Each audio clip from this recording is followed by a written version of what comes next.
네, 여러분들 안녕하세요. 편의정입니다.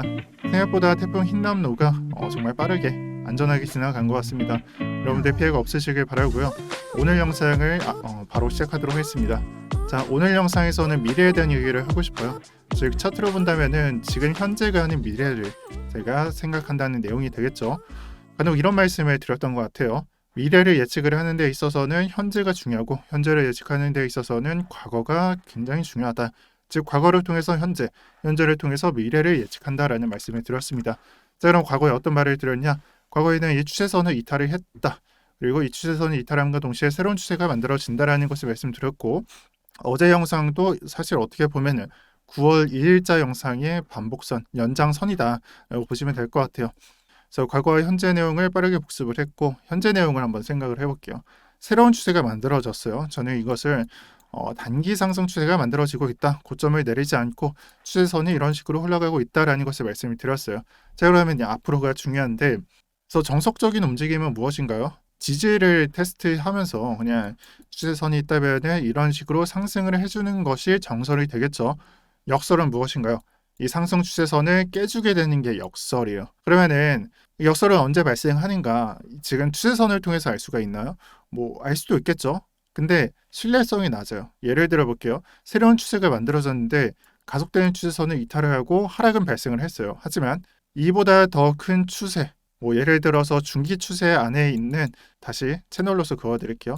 중기 추세 안에 있는 이런 작은 추세가 깨졌어요. 그래서 하락은 발생을 했는데 그보다 더 큰 프레임을 갖는 추세는 유지가 되고 있죠. 그래서 이런 것들을 가속 추세선으로 이렇게 그어서 판단을 하는 것도 좋은데 신뢰성이 낮습니다. 자, 그렇기 때문에 약간의 이더리움의 차트를 봐야 됩니다. 여기서도 좀 과거 내용이 나오기는 하는데 빠르게 말씀을 드릴게요. 어차피 중요한 게 아니니까요. 저희 예전에 예상을 했던 거는 하락 추세선이 계속 반복적으로 나오긴 하는데 이 추세는 변곡점이 생겨나게 될 것이고, 그 추세를 맞이하는 순간 횡보 또는 상승이 나온다. 사실 어떻게 보면 횡보가 맞는데 이더리움은 상승 추세예요. 그래서 횡보장은 비트코인에서 출현을 하고 있고 이더리움은 상승 추세가 계속되고 있다. 뭐 이런 식으로 나와 있습니다. 뭐 어찌됐던 결과는 지금의 상승 추세로 전환되는 변곡점이 먼저 나온다. 즉 하락 추세에서 상승 추세로 먼저 바뀌게 되고, 그 이후에 이더리움 차트, 일봉 차트에서 5, 20, 60을 체크를 했을 때 여기서 5일선과 21선의 골든 크로스가 예상이 된다. 즉 이것은 후행이 된다라고 말을 했었어요. 기억을 하든 안 하든 지금은 중요한 게 아니니까 일단은 들어주세요. 그래서 뭐 선행이 됐고 후행이 됐습니다. 즉 선행성으로 인해서 후행성이 힘을 받아서 상승을 했다라는 것을 알려주고 있고요. 지금이 딱 만나는 그런 캔들을 가지고 있잖아요. 그죠? 예를 들어서 이게 그냥 휩쓸고 내려간다면은 골든 크로스가 취소가 됩니다. 즉 종가는 아직 형성이 안 되기 때문에. 자, 그래서 어제 영상에서 이런 말씀을 드렸던 것 같은데 6일자랑 7일자에 이 골든 크로스가 확정이 된다. 즉 뚫고 상승을 하는지 아니면은 막고 저항처럼 이전처럼 내려가는지 이것을 확인할 수가 있고요. 이더리움은 골든 크로스가 확정이 되면은 상승 끝난 거예요. 그러니까 뭐 상승이 마무리된다는 느낌이 아니라 상승이 확정된 걸로 보셔도 좋습니다. 자, 다들 아셨죠? 비트코인을 우리가 포기했던 이유는 우리가 비트코인의 장세가 안 좋아서 그랬던 게 아니라 비교를 해보니까 이더리움의 차트가 매매하기는 더 좋았기 때문이에요. 그리고 홀딩을 하던 이유도 비트코인은 많이 내려갔는데 이더리움은 버티니까 이런 골든 크로스가 만들어질 수 있는 상황이 쉽게 발생할 수 있기 때문에 홀딩을 했습니다. 그래서 저를 따라오시는 분들은 7일까지 상승이 확정을 받는지 이것을 체크를 해주시고, 여기서 좀만 더 들어갈게요. 자, 보시면은 60일 선도 체크를 했어요. 지금 그냥 다 지울게요. 너무 복잡하니까. 정배열이 좀 예상이 될 거예요. 저를 잘 아시는 분들은 5일선 그리고 밑에 60일선이 나오는 게 정배열입니다. 자, 그러면 5일선은 단기 상승분 때문에 올라갈 것이고 20일선은 하향 추세, 하방 추세에 있지만 지금의 상승분을 좀 저항을 맞이하면서 이런 식으로 턴이 될 거예요. 그리고 60일선은 지금의 추세대로 이런 식으로 완만하게 표현이 될 거예요. 즉 그어드린 정배열이 완성이 되죠. 그러면은 사실상 우리가 뭐 여기에 주우신 분들도 간혹 보이시고 아니면은 그냥 지금 평단가가 한 이 정도의 형성이 되신 분들도 있어요. 그럼 이 차트를 봤을 때 매도를 해야 될까요? 아니죠. 상승세를 받을 수 있는 좋은 구조에 있기 때문에 매도를 안 하는 게 정설입니다. 그래서 약간 맞는 표현인지는 모르겠지만 정배와 역배를 따졌을 때는 정배가 되겠죠. 정설이 되는 거고. 그래서 이 점을 꼭 좀 기억을 해주셨으면 좋겠어요. 이런 것들을 가정을 하면서 상승을 예측을 하는 게 굉장히 중요한 시점인 것 같아요. 그래서 골든 크로스는 내일에 확정이 되는지 알 수가 있고 정배율도 아마 비슷한 시기에 확정을 가져갈 수 있을 거예요. 다만 1 플러스라고 적어 둘게요. 이 5일선과 20일선과 60일선이 정말 직관적으로 나오게 되는 것은 1일보다 조금 더 뒤에 나오게 될 겁니다. 그래서 지금 시점에서는 이런 상승 관점을 확인하는 게 가장 중요하고요. 제가 봤을 때는 지금의 상승세를 그냥 유지를 하고 좀 버티기만 한다면은 이 지금 관점이 정말 뚜렷하게 나올 것 같습니다. 그래서 저는 일단 이 말씀을 드릴게요. 자, 상승 관점에 대해서 확인을 하면서 매수를 했거나 아니면 보유 중에 있어요. 그럼 앞으로 숙제는 상승 관점은 확인을 했는데 어디서 매도해야 되냐가 문제가 되겠죠. 근데 저는 이번 문제를 사실 간단하다라고 생각을 해요. 전고가 어디 있죠? 2,000달러에 있죠.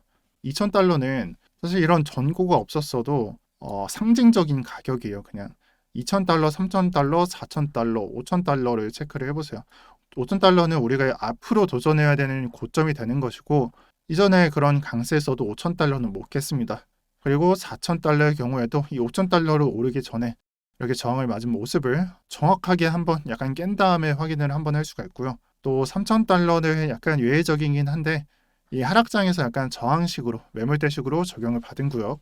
자, 그럼 2,000달러가 중요해요. 2,000달러는 어떤 구역에 있냐?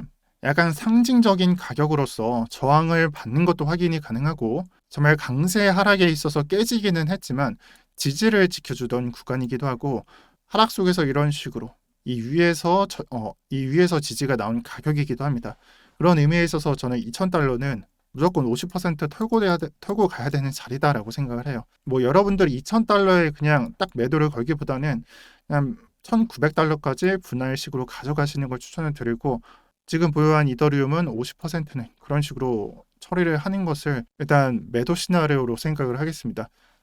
자, 가격을 말씀드렸으니까 기간에 대해서 말씀을 드릴게요. 아까 말씀을 드릴 때 정배열이 나와 있으니까 굳이 매도는 안 해도 된다라고 말씀을 드렸어요. 근데 오늘 썸네일에도 적어드렸겠지만 이번 주말까지 매도를 해야 되는 이유는 다음과 같습니다.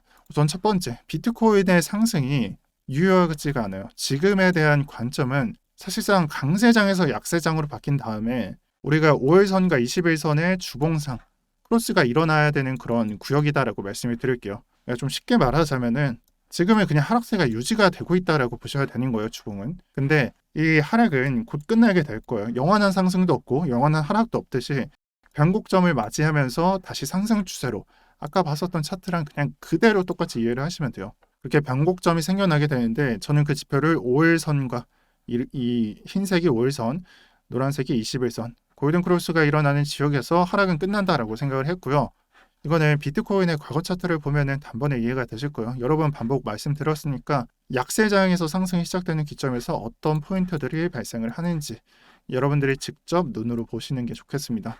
그래서 13, 14, 17, 18을 설명을 드렸고 이것도 맞는지 모르겠지만 13년도 이전에 강세장이 시작되기 전에 이번 장도 주봉상 5일선과 20일선의 크로스가 시작된 다음에 비로소 강세장 상승이 시작됐다라고 말씀드릴 거고 또 여기에 더해서 굳이 비트코인만 이런 관점이 있는 게 아니라 주봉상 5일선, 20일선은 모든 투자 상품 여러분들이 차트 보시면은 상승장이 시작될 때 보통 이런 식으로 흘러가는 경우가 많습니다. 그래서 그냥 부가적으로 설명을 드릴게요.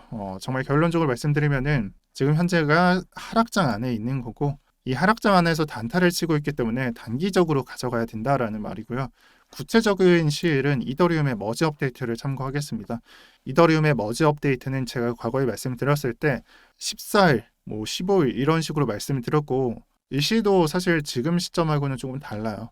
제가 봤을 때는 이 블록 높이에 대해서 업데이트를 진행하는 것 같은데 아마 이 시간이 점점 빨라질 것 같습니다. 지금 추세를 보면은. 그래서 제가 아마 예전에 말씀드렸을 때 12일이나 13일에 판다라고 말씀드렸던 것 같은데 일단 오늘 시점에 따르면은 저는 11일과 12일을 택하도록 하겠습니다. 뭐 달라진 건 저도 안타깝지만 투자를 하는 사람이라면 현실에 적응을 해야 될 줄도 안다. 투자에 적응을 해야 될 줄도 알아야 한다라고 봅니다. 그래서 이더리움은 이 머지 업데이트 직전에 팔도록 할 거고요. 유효한 기간은 머지 업데이트 이전 이틀까지만 잡아놓도록 하겠습니다. 자, 그렇다면 사람들은 이렇게 생각을 할 겁니다. 평경장님, 도대체 업데이트나 이런 하드포크 이런 것들은 사실 내용이 좋은 건데 POW에서 POS로 바뀌고 정말 좋은 내용이 많은데 왜 매도를 해야 됩니까? 라고 물어본다면은 사실 저는 답은 간단한 데 있다라고 말씀을 드리고 싶어요.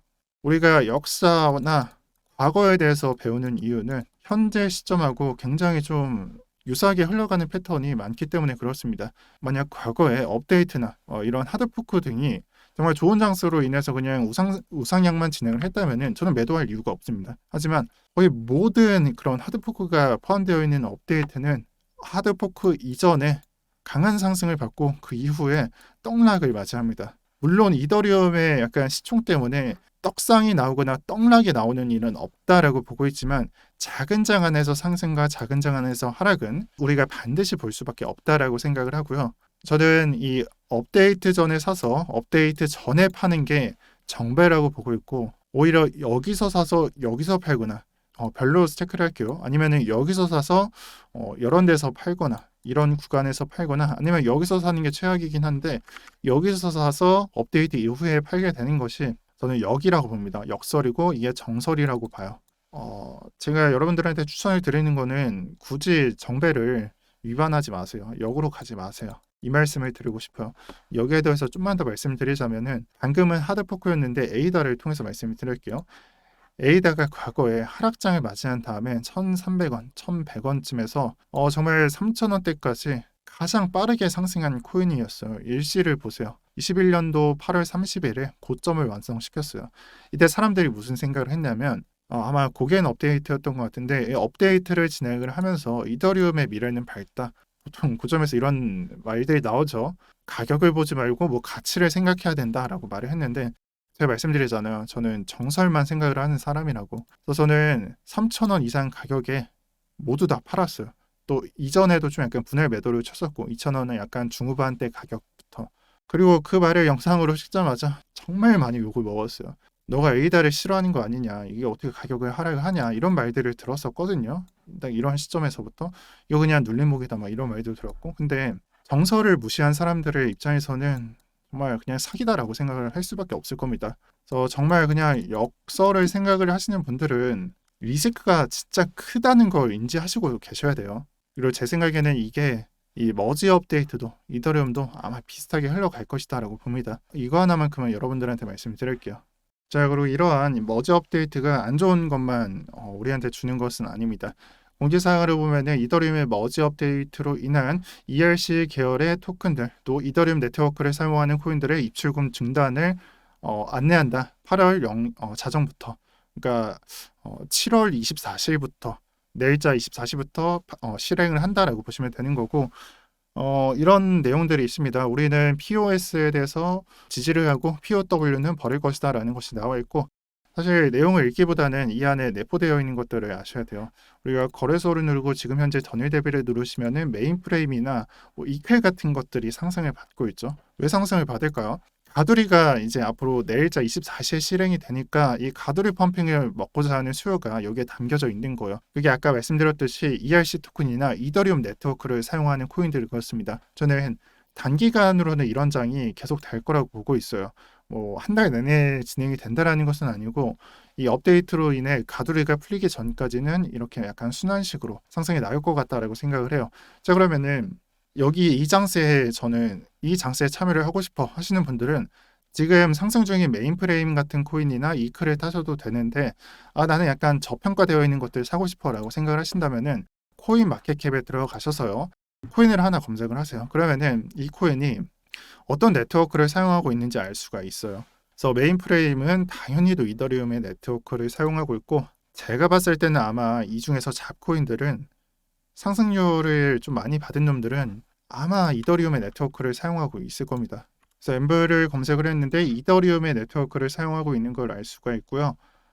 정말 잡코인 매매하시고 싶은 분들은 이거 검색하셔서 이번 장 참여하시는 것도 저는 나쁘지 않다라고 봅니다. 저는 근데 굳이 참여 안 할게요.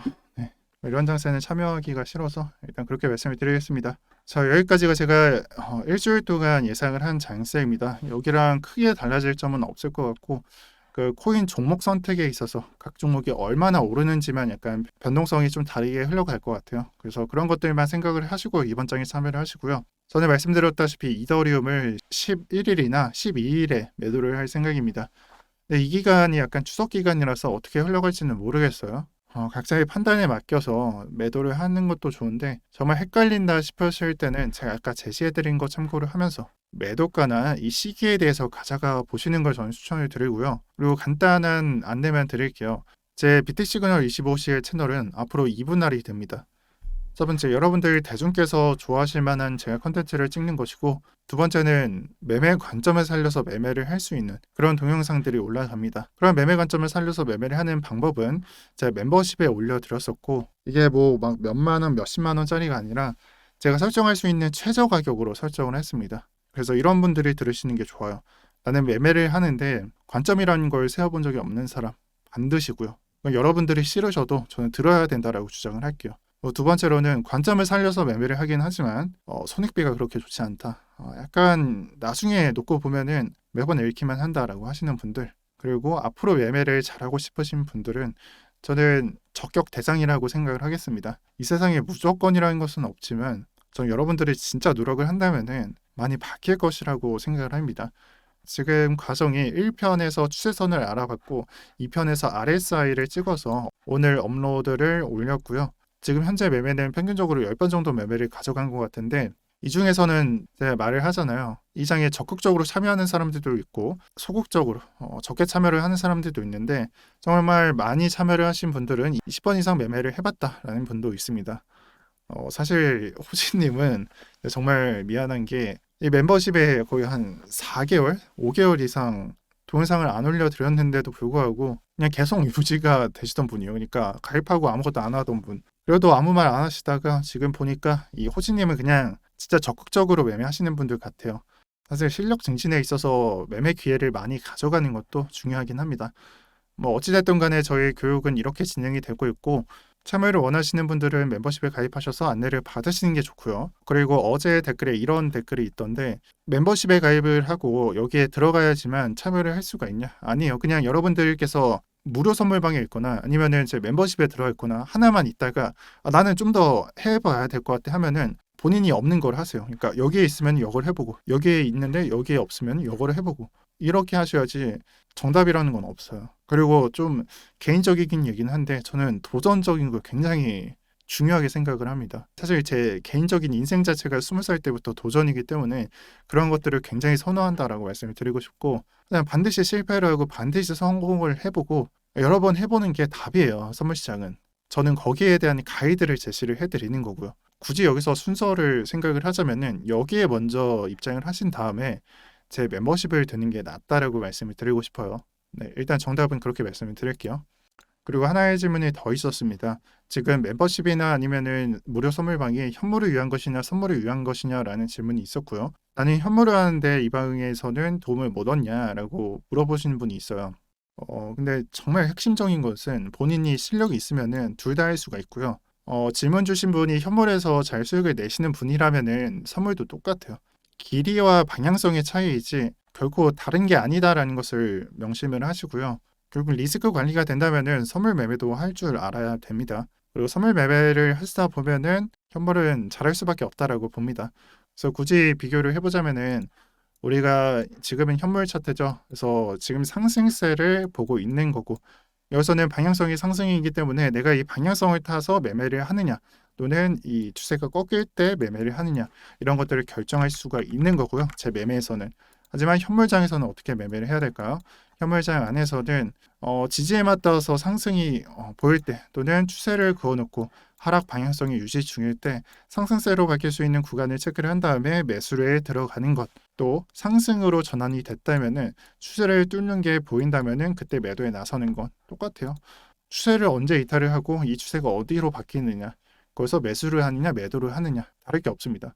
다만 제가 좀 굳이 비교를 해보자면은 방향성을 하나로만 보고 매매를 하는 것과 또 종목이 조금은 한정이 되어 있다라는 것을 생각을 해보고, 해외장으로서 생각을 해봤을 때도 해외장에 사실상 잡코인들의 거래 대금이 높지가 않고요. 가끔 올라오고 좀 메리트 있는 종목들은 큰 약간 거래 대금을 보여줍니다.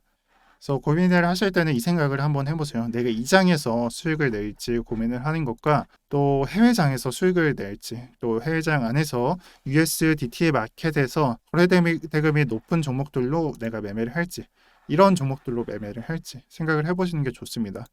정말 개인적인 얘기를 말씀드리자면은 저는 개인적으로 이 업비트에서 물려서 손해를 보는 것보다 바이낸스에서 매매하다가 손해를 보는 게 상대적으로 덜 아프더라고요. 그러니까 이 말은 원화장에서 물리는 것보다 해외장 이런 장에서 뭐 비트를 매매하다가 물렸을 때 그 마음의 아픔 정도가 비교가 안 되게 좀 가볍다라는 것입니다. 그래서 이것을 생각을 해보시면서 고민을 해보시고요.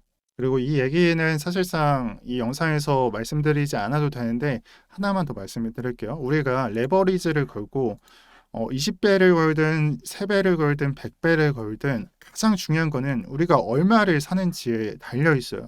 그래서 여러분들이 뭐 10배가 중요하다, 20배가 중요하다, 뭐가 중요하다 그런 걸 말하기 전에 내가 5% 비중으로 20배 건다. 그냥 100배 내 비중을 그냥 다 소모한 것과 똑같아요. 다만 구간을 짧게 가져갈 뿐이지.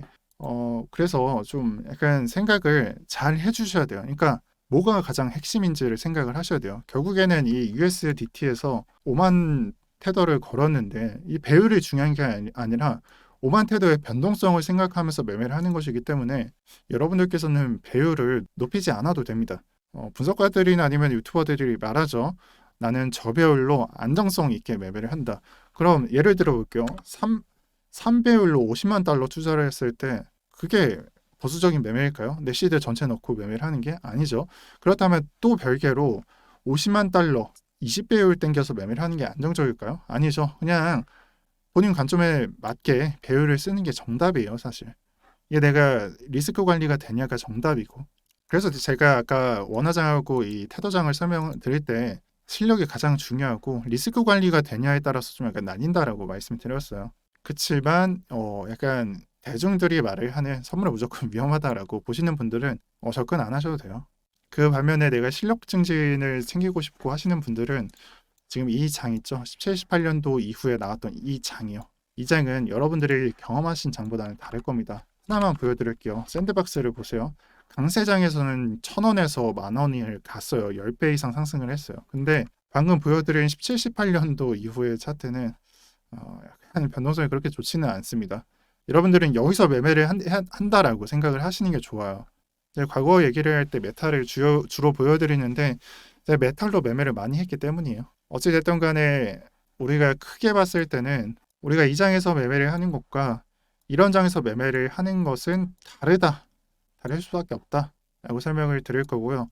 그럼 실력 증진이 어디서 더 잘 되냐? 보통 여기서 잘 되긴 해요. 근데 이 장은 4년에 한 번만 나와요. 17, 18년도, 20년도, 21년도 약간 연장이 되긴 했지만 약간 4년마다 나왔다. 제가 봤을 때는 1년에서 2년 뒤에 강세장으로서 상승 이런 것들이 시작이 되는데 그 장 안에서 뭘 해야 되냐? 그냥 가만히 있냐? 아니에요. 저는 진짜 장담하고 말씀을 드릴 수가 있는데 제 매매 실력이나 아니면 관점의 발전이 있었던 것은 여기서가 아니라 여기와 여기였어요. 여기서는 잃었기 때문에 저의 분노도 증진을 했지만 관점이 있는 매매에 대한 필요성을 느낀 것이고 그로 인한 매매의 발전은 여기서 진행을 했고 저는 이 장에서 수익을 낼 수가 있었던 겁니다. 그럼 앞으로 여러분들이 어떻게 해야 되겠어요? 약세장이 막 이런 식으로 흘러가요. 그리고 나중에는 약세장 상승이 도래하겠죠. 이 장 안에서 매매를 해서 수익을 낼 줄 알아야 돼요. 이걸 말씀을 드리는 거고 멤버십을 진행을 하는 것도 이유가 다름이 없습니다. 그래서 오늘 영상은 정말 말이 너무 길어졌는데 제 개인적인 말을 추가를 해서 좀 길어졌네요. 여기서 마치도록 할 거고요.